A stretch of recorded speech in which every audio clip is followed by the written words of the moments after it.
Jeff, what's just the overall mood like with the team coming off the bye week? Well, we were good yesterday. Uh, Kids are all here and ready to roll, and got a couple of days to get away from here, so they're fresh and excited to be back. What's your overall health situation? Any of the guys that were banged up that could come back? Any optimism that we'll see them this week? Well, there's 18, that missed the Memphis game, but 12 of those are for the year, so those are out obviously. But of the six that could possibly be back, I'd say there's a chance, three or four of them will be back out there.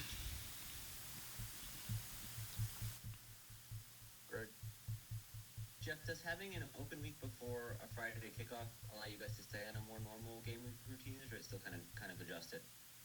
It's still adjusted just because, the especially having the bye week before is a little different. So we went ahead and practiced last night and made that like our Tuesday practice, and then we gave them off today for their academic day, and then tomorrow will be Wednesday for us, and so on throughout the week. What's been your impression of the way Chandler Morris has played so far this year for North Texas? Uh, he's as exciting as a college football player as you can watch right now. I mean, he's perfect for that offense. I've known Chandler since he's a little kid, and we were his first offer when we were at Arkansas, and he's at Highland Park with Randy Allen and doing some amazing things there. And he's still that same kid. He's just a older version of that. He can make plays with his feet. He throws the ball in every arm angle. He's a competitor. He's a coach's kid. Eric has done a fantastic job coaching him, and Chandler's a really good football player. We've talked a couple times this season about your guys' effort to defend the big play passing and some of the struggles there at times. Is there anything that will be particularly in focus to do well in that regard in this matchup with how much they throw it? Yeah, their vertical passing games as good as we've seen, and their screen games as good as we've seen. And Eric played in that system at Texas Tech, and he did a great job at UIW, and he's doing a great job at North Texas now. And Chandler's perfect for that system. Your defense is ranked really high nationally in sacks per game. What's been the key to generating the type of pass rush that you guys have? Effort. Our guys have gotten better, and they compete hard, and they really do, and that's really what it is.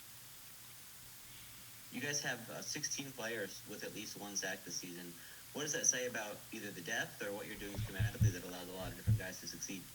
Again, just effort. Our guys, they love to play the game, and they play hard, and that's never been a question mark, right? Maybe some decisions we made with our emotion this season could be questioned fairly, but effort can never be questioned. We've seen Ronald Triplett step up there and have his most productive season. Is there anything that's been key to him getting more efficient pressure on quarterbacks compared to previous years? IQ, character, technique, attention to detail. Kid works hard at his craft. JJ. Jeff, what's the just overall thought processes this week about the running game and trying to get that a little bit more production? I know you don't want to give away scheme or anything, but it seemed like you guys have shifted to a more pass-heavy offense in recent weeks. We just haven't been very successful at doing it. And we're really good at dropping back and throwing the football right now. So obviously that's been we don't like to play that way. We don't want to play that way. We're working our tails off at it. It's been the focus, Tuesday, Wednesday, and Sunday.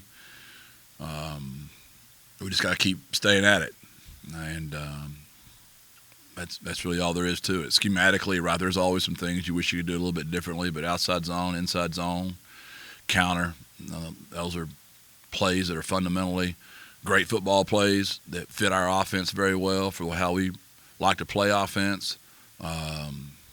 It's been a little bit, some of it's unfair because we're so RPO driven that, I've always thought a fair statistic would be on an RPO if the boundary safety comes down and he adds in the box and you throw a glance route right behind it, that glance route should count towards your rushing game because there's nobody to block that boundary safety if you don't throw off of him. So a lot of those balls we throw sideways, where Owen's reading that, that really should be counted in the rushing game to me.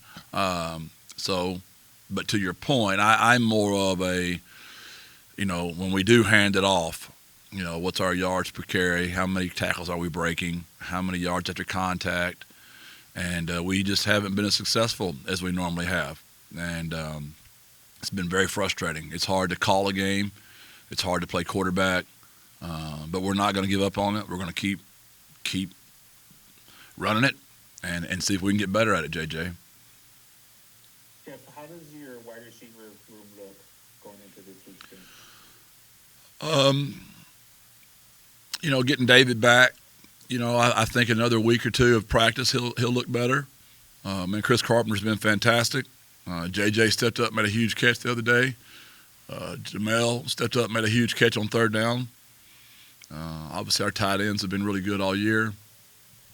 We think Willie should be back. That will help. We'll see about McEwen. And, obviously JT won't make it back this season, and I don't know if Jaron Randall will make it back this season or not. Greg?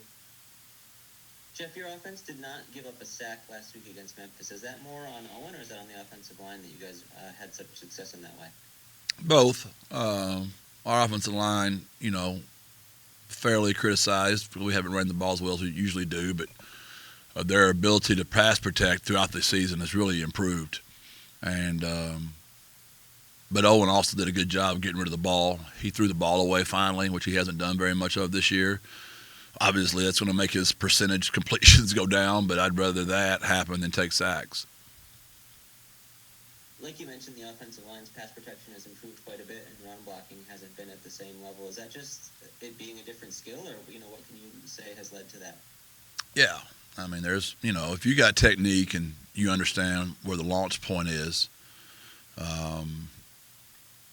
you can figure that stuff out pretty good. Running game, it still takes girth, mass, power, and the running back's got to hit it correctly. There's a lot more to it.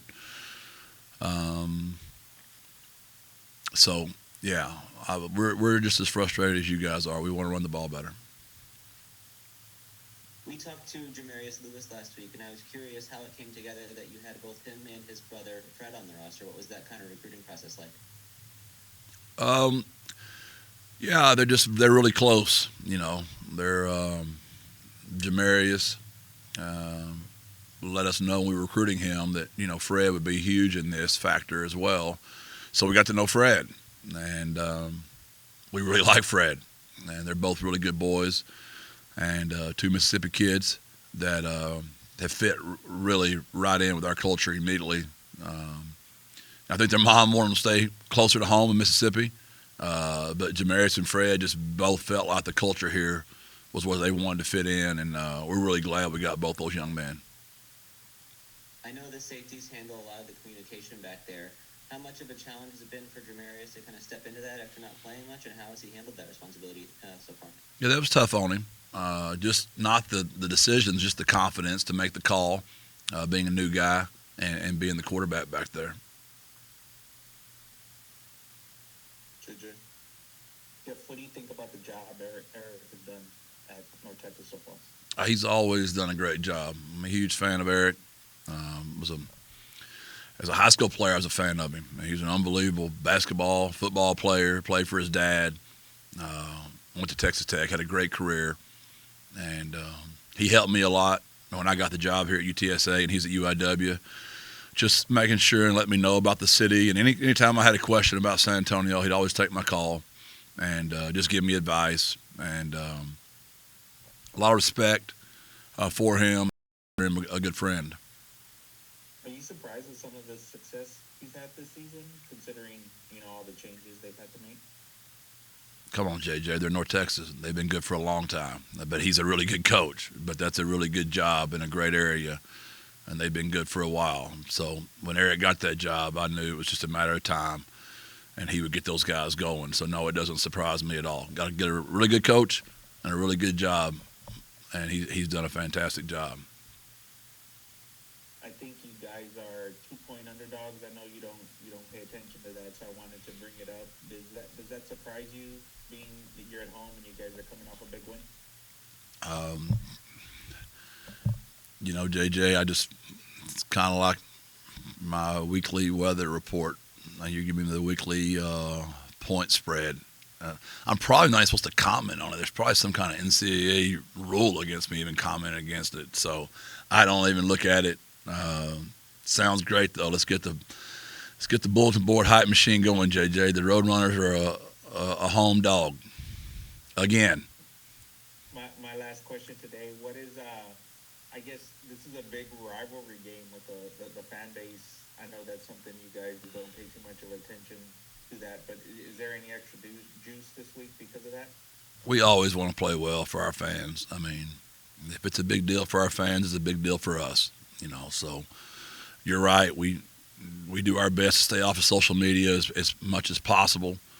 But it's more for us of Texas schools playing each other and the recruiting battles. The players. We all know each other. We've all crossed paths. A lot of respect for each other's programs. But there's always a competitive part of that where you want to do well for your fan base, for your players, for your city, and all that stuff, which makes it more fun. Good. Jeff, along those lines, what do you expect for the fan support this week? Obviously, it's a big game and a rivalry game, but the Friday night kickoff you talked about is a little bit less than ideal. Yeah, even when we were just rolling, winning 10 and 11, games or 9, whatever that might look like, 12, we struggle for a Friday night attendance. Those loyal 20,000 that are always there, they'll be there. Those are the same ones that never miss. So I know they'll be there. But Friday night's tough in Texas, especially with the playoffs starting. All of our kids, I don't like playing on Friday nights. It's almost sacrilegious to me because it's made for Texas high school football. So we're going to wear their high school colors Friday night for our walk as we come into the stadium, just as a shout out back to our high schools and to make sure those guys know we're thinking about them, and wish we were playing on Saturday. But we'll be on ESPN national TV Friday night, so I'm sure that's one of those kind of deals that the higher ups just thought that was more important. Anything else for Coach Traylor this morning? All right, thanks everyone. Thank you. God bless. Birds up.